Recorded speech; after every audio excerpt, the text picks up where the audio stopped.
रुद्रपुर विधानसभा को लेकर भाजपा ने अभी से जीत का दावा करना शुरू कर दिया है। भाजपा किसान मोर्चा के प्रदेश महामंत्री धीरेन्द्र मिश्रा ने संगठन की मजबूती और कार्यकर्ताओं की मेहनत के दम पर रुद्रपुर सीट पर एक बार फिर भाजपा की जीत का भरोसा जताया है। रुद्रपुर में भड़ास फॉर इंडिया न्यूज से बातचीत के दौरान उन्होंने कई राजनीतिक और संगठनात्मक मुद्दों पर अपनी बात रखी। रुद्रपुर में आयोजित प्रेस वार्ता के दौरान भाजपा किसान मोर्चा के प्रदेश महामंत्री धीरेन्द्र मिश्रा ने कहा कि भाजपा कार्यकर्ता लगातार जनता के बीच रहकर केंद्र और राज्य सरकार की जन कल्याणकारी योजनाओं को घर घर तक पहुंचाने का काम कर रहे हैं। उन्होंने कहा कि पार्टी का संगठन बूथ स्तर तक मजबूत है और कार्यकर्ता पूरी निष्ठा के साथ जनता की सेवा में जुटे हुए हैं। धीरेन्द्र मिश्रा ने दावा किया कि रुद्रपुर विधानसभा क्षेत्र में भाजपा की स्थिति बेहद मजबूत है और कार्यकर्ताओं का उत्साह पार्टी की जीत सुनिश्चित करेगा। उन्होंने कहा कि भाजपा किसी भी उम्मीदवार को चुनाव मैदान में उतारे, जनता का समर्थन पार्टी के साथ है और रुद्रपुर विधानसभा सीट फिर से भाजपा के खाते में जाएगी। प्रदेश महामंत्री ने कार्यकर्ताओं से संगठन को और अधिक मजबूत बनाने का आह्वान करते हुए कहा कि सभी को एकजुट होकर पार्टी की नीतियों और उपलब्धियों को जनता तक पहुंचाना चाहिए। उन्होंने विश्वास जताया कि आगामी चुनावों में भाजपा बेहतर प्रदर्शन करेगी और जनता का आशीर्वाद पार्टी को मिलेगा। भाजपा किसान मोर्चा के प्रदेश महामंत्री धीरेन्द्र मिश्रा का कहना है कि पार्टी मजबूत संगठन, सक्रिय कार्यकर्ता और सरकार की जनहितकारी योजनाएं भाजपा की सबसे बड़ी ताकत है। अब आने वाले समय में जनता किस पर भरोसा जताती है, यह वक्त तय करेगा। मैं हूं सुधीर। दोस्तों, आप देख रहे हैं बड़ा से इंडिया न्यूज और आज ऐसे शख्स के पास हम पहुंचे हैं जो अपनी लोकप्रियता में युवाओं के अंदर एक अलग पहचान लगातार छात्र संघ से ही, छात्र जीवन से ही इनका एक विख्यात जो प्रसिद्ध कुशल व्यवहार रहा है, ऐसे व्यक्ति से आज आपको मुलाकात करवाएंगे और जो चुनावी रणनीति है 2027 की, उसके बारे में भी चर्चा करेंगे। हमारे भारतीय जनता पार्टी किसान मोर्चा के प्रदेश महामंत्री के पद पर इस समय नियुक्त हैं हमारे धीरेन्द्र मिश्रा जी। स्वागत है धीरेन्द्र मिश्रा जी हमारे चैनल में आपका।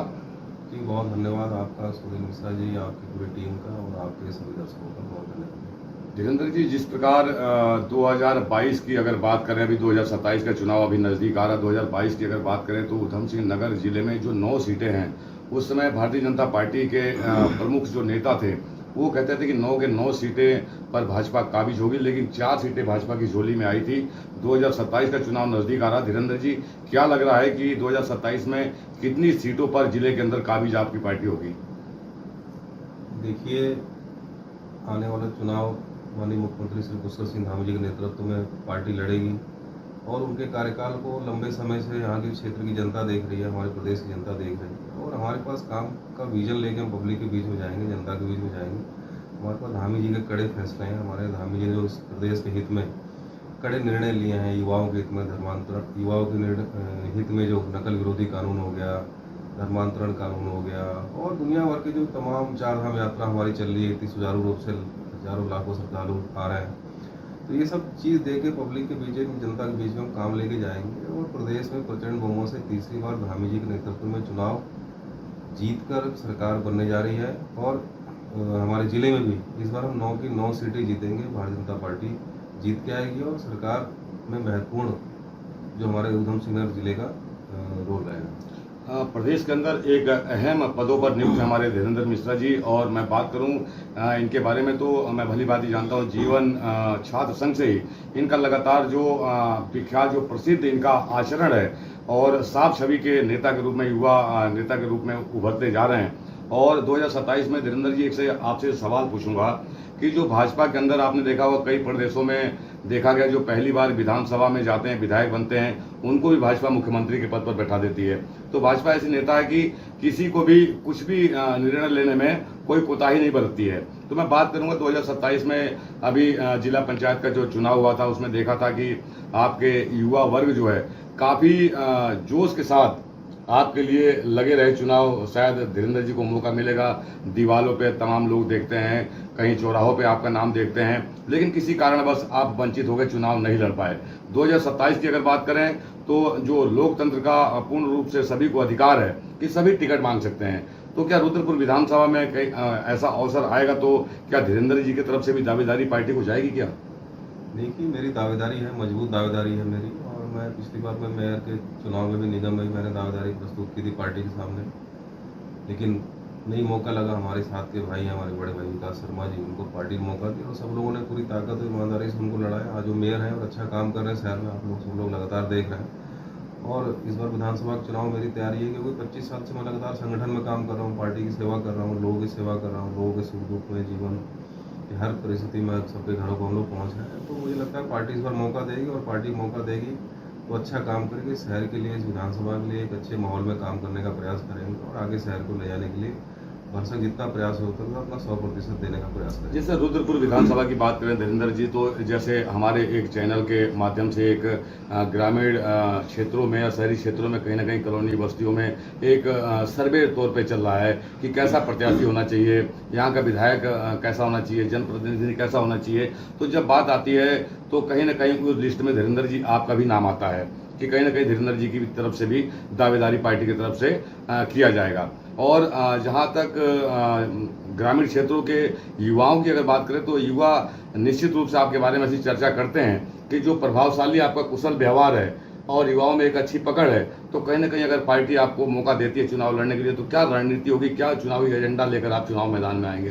देखिए, मैं कह रहा हूँ कि एक अच्छे माहौल में काम करने का प्रयास करेंगे और यहाँ की जनता के हित में जो फैसले होंगे, यहाँ के युवाओं के लिए हम क्या कर सकते हैं, यहाँ के महिलाओं के लिए हम क्या कर सकते हैं और जो कुछ ऐसे काम करेंगे कि आने वाले समय में भी लोग उसको याद रखेंगे। और रही बात पार्टी में चुनाव में जाने की, क्या एजेंडा रहेगा, देखिए हम तो भारतीय जनता पार्टी के सिपाही हैं, हमारे लिए राष्ट्र सर्वोपरि है, हमारे लिए देश प्रथम है। हमको सिखाया जाता है संगठन में भी, पार्टी में भी, कि देश हमारा पहले। हमारा तो ये कि नारा है कि तेरा वैभव अमर रहे माँ, हम दिन चार रहना रहे। हम तो इस विचारधारा पर काम करने वाले लोग हैं, हम तो राष्ट्र के लिए काम करेंगे और उस विचारधारा से लोगों को जोड़ेंगे क्योंकि हमारी भारतीय जनता पार्टी एक विचार वाली पार्टी है। हम उस विचार को लेकर पब्लिक के बीच में जाएंगे और हमारे पास मोदी जी का नेतृत्व, हमारे पास माननीय मुख्यमंत्री धामी जी का नेतृत्व, वो लेकर हम जब जनता के बीच में जाएंगे, जनता को भरोसा है भारतीय जनता पार्टी पे। इस कांग्रेस के लोगों ने 70 साल तक देश को लूटा है, जो सेना के शौर्य पराक्रम पर सवाल उठाते हैं, जो सेना से सबूत मांगते हैं कि आपने क्या ऑपरेशन किया, ऐसे लोगों से जनता ऊब चुकी है। ऐसे झूठ बोलने वालों से जो देश को 70 साल से लूट रहे थे, उनसे जनता उनको जान चुकी है और जनता इस कांग्रेस के भ्रम में नहीं पड़ने वाली। निश्चित रूप से हमारे चैनल को जनता देखेगी और आपके बातों को अध्ययन भी करेगी। धीरेन्द्र जी, जिस प्रकार आपने कहा कि भारतीय जनता पार्टी देश हित में काम करती है, उनका कोई चुनावी एजेंडा नहीं होता है, लेकिन एक बात अगली आपसे पूछूंगा। जिस प्रकार कुछ दिनों में हलचल मचा रुद्रपुर विधानसभा की अगर बात करें, जो पूर्व विधायक राजकुमार ठुकराल 10 साल यहाँ पर विधायक रहे और पिछले 2022 की अगर बात करें उनका टिकट कट गया, वो छिन्न होकर चाहे किसी भी परिस्थिति में उन्होंने जो कांग्रेस का जो दामन थामा है, तो शहर के अंदर ये चर्चा हो रही है कि भाजपा को नाक से चमक चबाना पड़ेगा। इस बारे में आपका कहाँ तक ख्याल है? शहर के लोग उनको भली बातें जानते हैं, उनसे ज़्यादा झूठ और प्रपंच करने वाला कोई व्यक्ति मैंने नहीं देखा। जो अभी तक भारतीय जनता पार्टी से ही 10 साल विधायक रहे, उन्होंने उनको चेयरमैन बनाया, भाजपा नहीं। और पार्टी के खिलाफ वो बागी होकर लड़ गए, एक बार टिकट नहीं मिली तो क्यों बागी होकर लड़ गए? भाई, आप कोई जिस पार्टी को अपनी माँ कहते थे, अरे आप शांत बैठ जाते, आज आप सबसे मजबूत रहे होते। आप अपना आकलन करिए, आपने किसको छोड़ा है, आपने गाली कौन सा ऐसा नेता है जिसको आपने गाली नहीं दी? और राहुल गांधी से लेके मोदी, अभी आप 4 दिन पहले मोदी जी को गाली दे रहे थे, आप 4 साल पहले राहुल गांधी को राहुल खान कहते थे, प्रियंका खान कहते थे। तो आप कब कहाँ पलटी मार जाओगे, कब किसको गाली दे दोगे? आपने जब 12 में चुनाव लड़े तो आपने बेहड़ी को कितनी गालियाँ दी, आपने मीना शर्मा जी को कितनी गालियाँ दी। ये तो सारी चीज़ें आपके सामने आने वाली है ना। चुनाव आए तो साफ तौर से ठुकराल जी का जवान पे कंट्रोल नहीं है धीरेन्द्र जी, जवान पे कंट्रोल नहीं है और जनता उनको भली बात ही जान रही है। आप खाली पब्लिक को बेवकूफ़ बना के कितनी बार वोट ले लोगे? 1 बार ले लोगे, 2 बार ले लोगे। आप भाजपा में थे तो आप कहते थे कि कोई मुस्लिम अगर मेरी सभा में हो तो यहाँ से वापस चला जाए, कोई मुस्लिम अगर मुझे वोट दे देगा तो उस सुअर का मीट खाएगा। यही तो सब आप बोलते थे। आज आप आगे हो कांग्रेस पार्टी में, अब आप मोदी जी को गाली दे रहे हो। आप मोदी जी को गाली दे के क्या साबित करना चाह रहे हो? जिन्होंने देश का मान सम्मान पूरी दुनिया में इतना बढ़ाया है 12 सालों में, आपको इसकी कल्पना भी नहीं है। आप तो खाली वोट आपको चाहिए, सत्ता पाने के लिए आपका इतना हृदय परिवर्तन हो गया। आप खाली टिकट पाने के लिए आप कांग्रेस जाकर मोदी जी को गाली दे रहे हो, राहुल गांधी के आने से पहले। धीरेन्द्र जी, अगली सवाल आपसे पूछूंगा कि जिस प्रकार राजकुमार ठुकराल जी बड़े पहले एक इंटरव्यू में बड़ा दुखित होकर कहा उन्होंने कि धामी जी जो प्रदेश के माननीय मुख्यमंत्री जी हैं, उन्होंने उनको आश्वस्त किया था कि मेयर का जो चुनाव है वो विकास शर्मा के चुनाव में लग जाएं और आने वाला समय ठुकराल के लिए अच्छा होगा। वो रिजल्ट कहीं ना कहीं उनके सामने नहीं आया, जिससे क्रोधित होकर वो कांग्रेस का दामन पकड़ लिए। अरे कांग्रेस का दामन पकड़ लिए तो उससे कोई भारतीय जनता पार्टी को कोई असर पड़ने वाला नहीं है, पहली बात तो। और माननीय मुख्यमंत्री जी ने अगर कहा आपसे कि भाई आप चुनाव में मदद करिए, तो आपने कितनी मदद करी, कितना आप खुल के चले, कितना नहीं चले, ये तो आप जानते होंगे। आप कहाँ गए दिन में, कहाँ गए रात में, आपने जिला पंचायत चुनाव में आपने क्या भूमिका निभाई, कौन से गाँव में आप 11 बजे घुस गए और सुबह 4 बजे आए, तो सारी चीज़ें आपके सामने। अब आप हर जगह पार्टी का विरोध करोगे, आपको धैर्य नहीं है 4 महीने का, 2 महीने का। आप थोड़ा शांति से बैठे होते तो थोड़ा सा लगता कि क्या है। आप जिला पंचायत में कभी निर्दलीय लड़ाने चले गए, कभी आप कांग्रेस को लड़ा रहे थे, तो जिस कोई उनकी दिशा नहीं है कोई सुचारू रूप कुछ से। नहीं, उनको एक जगह टिक के रहने को खाली सत्ता चाहिए, लालच है उनके अंदर कि मैं विधायक बन जाऊँ किस तरह से, झूठ बोल के और पब्लिक को बेवकूफ़ बना के। अब तक हिंदुओं को बेवकूफ़ बना रहे थे, अब मुस्लिमों को बेवकूफ़ बनाने लग गए। उनको लगा हिंदू तो मेरे को देंगे ही, शहर के लोग, मालूम चलेगा चुनाव आएगा अभी 27 में। धीरेन्द्र जी, जिस प्रकार पूर्वांचल बेल्ट की अगर बात करें तो रुद्रपुर विधानसभा में काफ़ी गांव ऐसे हैं जो ग्रामीण क्षेत्र जो पूर्वांचल से बिलोंग करते हैं, और पूर्वांचल की अगर बात करें तो बहुत ही अच्छी छवि के युवा नेता के रूप में आप जाने जाते हैं।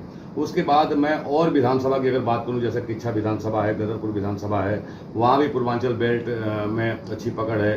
तो अगर चुनाव मैदान में अगर आपको मौका मिलता है तो क्या और विधानसभा जो नज़दीकी सटा हुआ रुद्रपुर से विधानसभा है उसका भी असर क्या आप मेहनत करके पार्टी के लिए डालने का प्रयास करेंगे क्या? नहीं, बिल्कुल मेहनत करेंगे। हमारा तो उद्देश्य है कि भारतीय जनता पार्टी की सरकार लाना, अधिक से अधिक भारतीय जनता पार्टी के विधायक जीते। हम तो जहाँ जा सकते हैं, अब जैसे किच्छा विधानसभा क्षेत्र में बहुत सारे लोग अपने मिलने वाले हैं, गदरपुर में मिलने वाले हैं, तो पार्टी जिसको प्रत्याशी बनाएंगे उसके लिए हम यहाँ से भी काम करेंगे, यहाँ भी लड़ेंगे, पार्टी मौका देगी। और आसपास हम और भी जहाँ भी हमारे लिंक्स हैं, आदमी करता ही है कि हमारी सरकार तभी तो आएगी, हमारे विधायक जीतेंगे। जिस प्रकार किच्छा की आपने बात किया तो बड़ी सरलता से आपने प्रत्येक हमारी बातों को जवाब दे रहे हैं। एक नेक्स्ट अगला सवाल ये पूछूंगा, जैसे किच्छा की अभी आपने चर्चा किया, तो किच्छा का जो वर्तमान जो इस समय मौजूदा जो विधायक हैं, एक बड़ा औधा नाम है उनका, माननीय श्री तिलक राज बहड़ जी की मैं बात कर रहा हूँ। तो पिछले अभी जिला पंचायत चुनाव में उन्होंने कांग्रेसियों का कहना है कि बहड़ जी ने अपनी ताकत का एहसास जिला पंचायत चुनाव में दिखा चुके हैं। हाँ, ताकत का एहसास उन्होंने दिखाया, क्योंकि भाई भारतीय जनता पार्टी के जो लोग चुनाव हम लोग लड़ रहे थे या जो लोग लड़ा रहे थे, वो तो भीतरघात हुआ ना पार्टी में। भीतरघात का परिणाम हुआ कि भाई उन्होंने अपनी ताकत दिखा दी। अगर पार्टी के लोग पूरी ईमानदारी से लड़ाते, मैं आज फिर कह रहा हूँ, अगर पार्टी के लोग पूरी ईमानदारी से लड़ाते तो हम ये 3 सीटें जीत गए होते। वो तो कहीं ना कहीं उसका पार्टी मंथन कर रही होगी। पार्टी के फोरम पे हमने कहा भी है, जहाँ भी मेरे को जरूरत लगी, जो हमने चीज़ें चुनाव महसूस की, हमने अपने जो संगठन है, हमारे आदरणीय जिलाध्यक्ष जी हैं कुंवर जिंदल जी, मैं हमने उनके सामने सारी बात रखी है और सबके संज्ञान में है किसने पार्टी में क्या किया, चुनाव में कौन भीतरघात कर रहा था, कौन पार्टी में रह के पार्टी को खा रहा है। तो ऐसी सारी चीज़ें पार्टी संज्ञान लेगी उसका, और ऐसे लोग हमेशा पार्टी के लिए घातक और खतरनाक साबित होंगे जो पार्टी में रह के अपना व्यक्तिगत हित देखते हुए पार्टी का नुकसान करते हैं। तो ऐसे लिए पार्टी संज्ञान लेगी। हालांकि पार्टी की नेताओं की बात करें, कार्यकर्ताओं की बात करें तो पुष्कर सिंह धामी जी के कार्य से काफ़ी खुश हैं, लेकिन कांग्रेसियों का कहना है कि केवल पत्रावली में काम कर रहे हैं, धरातल पर कोई काम दिखाई नहीं दे रहा धामी जी का। अरे भाई साहब, नकल विरोधी कानून बनाया धामी जी ने बनाया, धर्मांतरण पे कानून बनाया धामी जी ने बनाया, यूसीसी लागू किया, पूरे देश में पहला राज्य है वो धामी जी ने किया। इतने बड़े बड़े ऐतिहासिक काम कर दिए। 4 धाम यात्रा जितनी सुचारू और जितनी श्रद्धालु अब आ रहे हैं, इससे पहले कभी नहीं आते थे।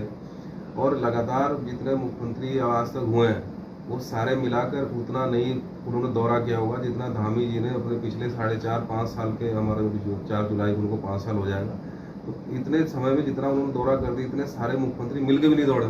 धीरेन्द्र जी, दावेदारी की निश्चित रूप से आपका अधिकार है, लेकिन आप क्षेत्र में भ्रमण करने के लिए कब तैयार होंगे? क्षेत्र में निकलने का प्रयास कब से करेंगे? जो युवा कह रहे हैं कि क्षेत्र में धीरेन्द्र जी निकल क्यों नहीं रहे? मैं तो रोज जा रहा हूँ, रोज निकल रहा हूँ, रोज सुबह निकलता हूँ, जाता हूँ, ग्रामीण क्षेत्रों में भी जाता हूँ, इधर शहर में भी जाता हूँ, बस्ती में जाता हूँ। आज भी सुबह गया था। आज हमारे मोदी जी को प्रधानमंत्री बने हुए देश में सबसे अधिक कार्यकाल आज उनको हो गया, लगभग 4399 दिन आज उनके पूरे हो गए, जो आज तक के इतिहास में इतना किसी का कालखंड नहीं हुआ। तो आज हम कांग्रेसियों का धीरेन्द्र जी कहना है कि इस बार 2027 में कांग्रेस का पूरा सुफड़ा साफ दिखाई दे रहा है जनपद उधम सिंह नगर में 9 के 9 सीटों पर। अंतिम सवाल आपसे। नहीं, भारतीय जनता पार्टी की सरकार बनने जा रही है, ये निश्चित है। धामी जी के नेतृत्व में तीसरी बार हैट्रिक लगने जा रही है, हैट्रिक लगेगी और हमारे उधम सिंह नगर की सीटें 9 की 9 सीटें हम जीतेंगे। चाहे इस पार्टी में कोई भी आ जाए, कोई भी आप नेता जो बागी हैं, भाजपा से छोड़ के कोई नहीं आया, वो बागी थे, पार्टी से निकाले हुए थे, कहीं से कहीं तक कोई दाल नहीं गलने वाली, भाजपा की सरकार बनेगी, प्रचंड बहुमत से बनेगी। मैं आज दावे के साथ आपके चैनल पर कह सकता हूँ। धीरेन्द्र जी की तरफ से कहना है कि 7 तौर से मजबूती